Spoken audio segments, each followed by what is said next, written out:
गुजारिश है कि मोहब्बत से बुलंद आवाज में एक बार दरूद पाक सल्लल्लाहु अलैका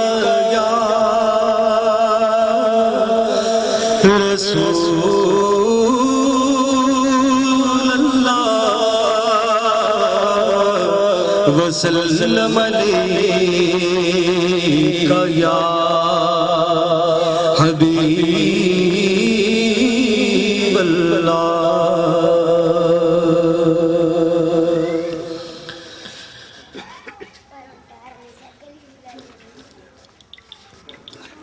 आशिक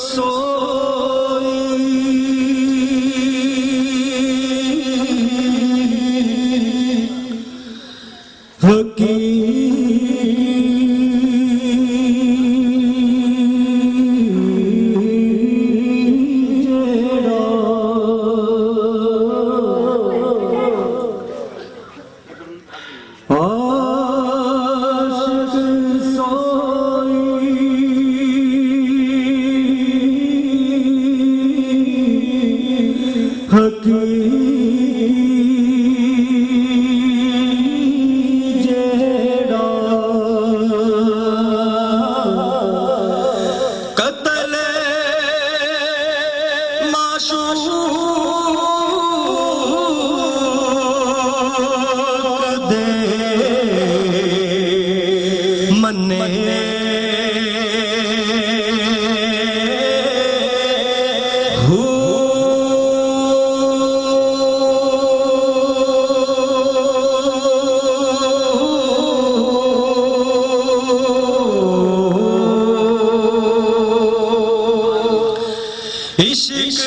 ना छोड़े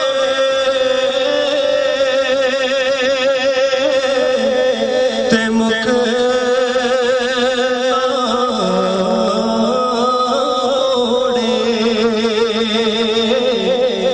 तोड़े से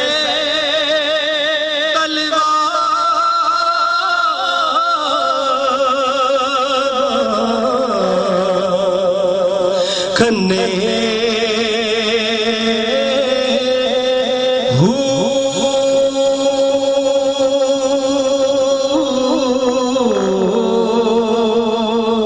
ते जित वाले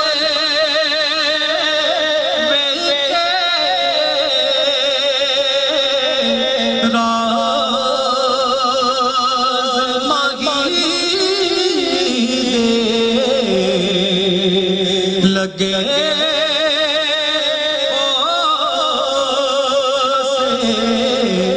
बने